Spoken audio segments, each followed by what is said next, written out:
您好，是您叫的车吗？是的，我去三里屯附近，手机定位准确。咱们怎么走？听您的吧，我对路况不太熟悉。So this is a standard conversation. We've talked about getting taxi last episode, but for this one, it's more like when you meet the driver and talk about where to go and maybe how to get there. Well, you're taking a taxi there, but it's like which way are you trying to use, or do you have specific knowledge about the road condition, things like that? The first sentence is huge.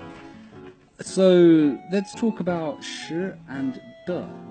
So the first sentence is 您好，是您叫的车吗? Can you first guess what that means? Well, jiào I remember from jiào, so that's name or call. In this particular conversation, he's talking about the word call. Okay, so hello. Did you call? Did you call? Did you call a 车? Okay, I don't think we've done that one yet. No. Oh, so that's means car. Oh, well, there we go. So did you call a cab? Pretty much. Okay. Now, in Chinese, there are loads of, well, in every language, in the world, there are lots of different cars, lots of different vehicles.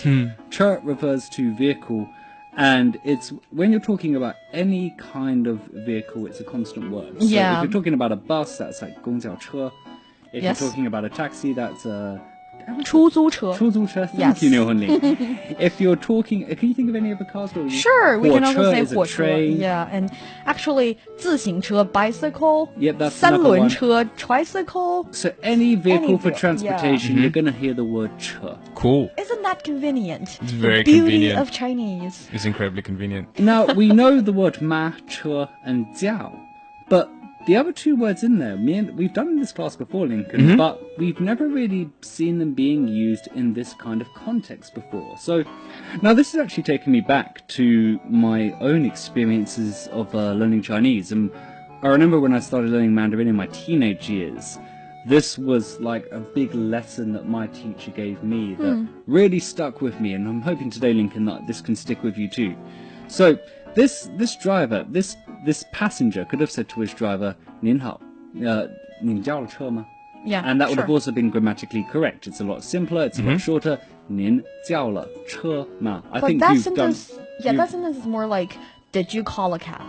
Right. Yes. But going back to when I did Chinese all those years ago, one thing that my teacher did tell me is that if you ever see a sentence which has the word 是 followed by a verb, then you always put 的 in the sentence. Yes. 是你找的车吗？是你打的球吗？是你打的水吗？是你打电话过来的吗? Yes, There's yes. always, so if you're going to use the word, if you're going to ask, especially if you're going to ask a question, it feels like if you're talking about a past tense verb, if you decide to use the sentence where 是 is at the beginning, then you almost always are going to put the word 的 after the verb. Like we've talked about the word "de" meaning that something belongs to someone. So if you're putting a none into the sentence and asking a question, it's almost like you're asking, is there something that belongs to you or some action that you did? So like Sam described, you always need a "de" if you're starting the sentence with 是. And it sounds kind of tricky at the beginning, but it's just a really commonplace grammatical rule. And like I said, the second that I remember this was when I learned this particular grammatical sentence. It was about 6 months into my Chinese classes.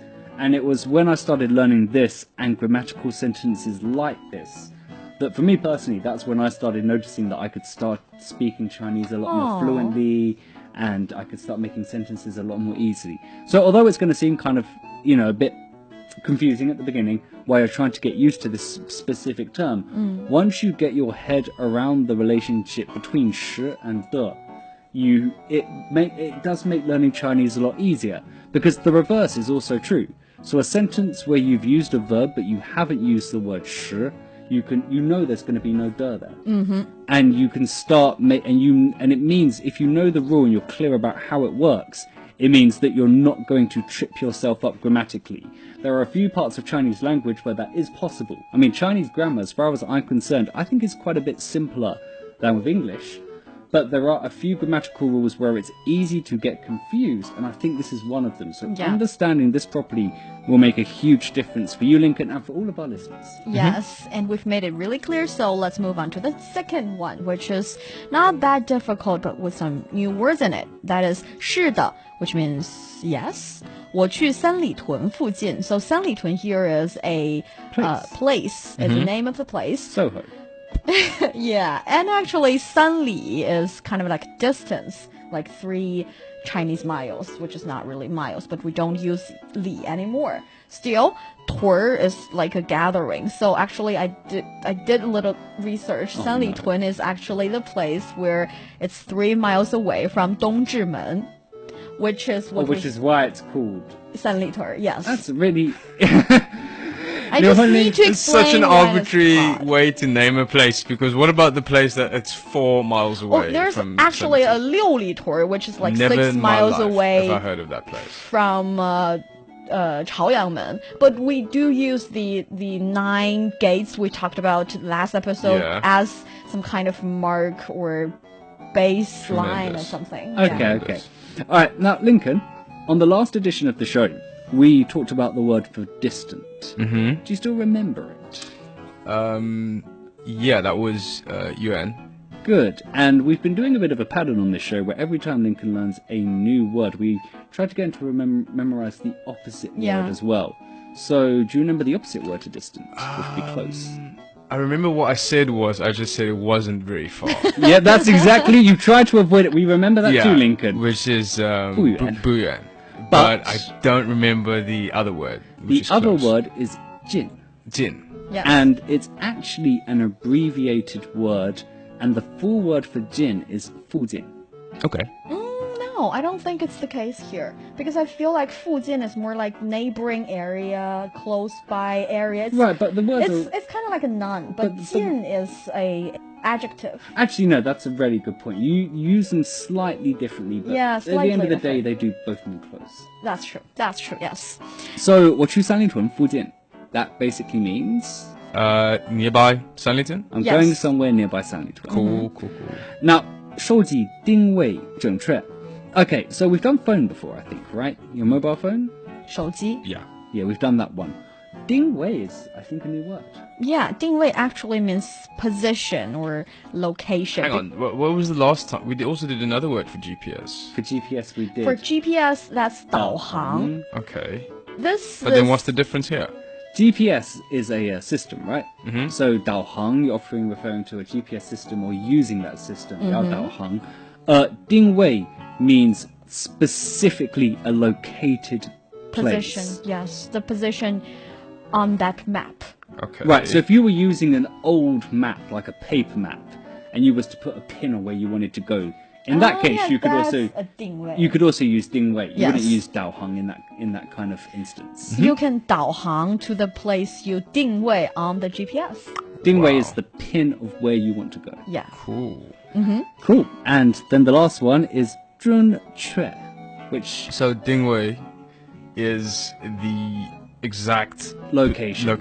When you use your DD application, it puts a pin in where you want to go. That's the 定位. and then junque. Yes. The word. Junque. What is that then? I will let Neil Ling have the floor for that. That is correct. Like, if you say your 定位准确 means when I'm seeing the e-map, the GPS, the location there is exactly what I'm going to. Because sometimes due to technical problems, you see on the e-map there's a place you're going, but it's not exactly where it is. But here, 准确 means that is the place I'm going. It's correct. Okay. So, 准确, correct. And later on we have 咱们怎么走. I think this one you can figure out. How... Well, we did. Yeah, we've done this. We've So done examine before. where are we going, or how should I be going? How should we go? How should I be going? 怎么 is how, like 怎么样, how are you? 走 is go. And because we all know that they're taking the taxi, so apparently this is not asking the means of transportation, but rather like, do you have a specific route that you know how to get there easily? That is why later on, the B part of the conversation, answering the question with, I don't really know the condition of the road right now, so as a driver, you can decide yourself. So that is pretty much what the sentence said. And the first part, 听您的吧 means I will listen to you. You can decide. Tīng您的吧 Tīng is obviously listen, ní is you. So it does literally mean I'm listening to you, but it also means the same thing as an English sentence, which I use quite a bit, and I'm pretty sure Lincoln will use a lot as well. You can also use 听你的吧 as up to you. Yeah, it's up So to you. if we're going out for dinner after work, Lincoln, and you're like, Sam, where do you want to go? Yeah, it's up to you, mate. Or if we're going to go play basketball, so do you want to play sports? And I say it's up to you. 听你的吧 universally will work the same way that up to you works in English. Yes, and ba is actually, you don't have to use it. It's kind of like a model particles there. I think it makes the sentence sound a bit more like well-rounded. Still, I can say 听你的. Yes, you can. Yeah, right? It works. It works more for girls, I guess. So, yeah, stick to 听你的吧. And later on, 我对路况不太熟悉. So, 路况 here is 道路的状况. 路况, you can remember it as the road's traffic condition or the situations on the road. Yeah, lùkuàng traffic conditions. Yes. Just remember it like that. But, okay, 不太 we've done before. So it's not too.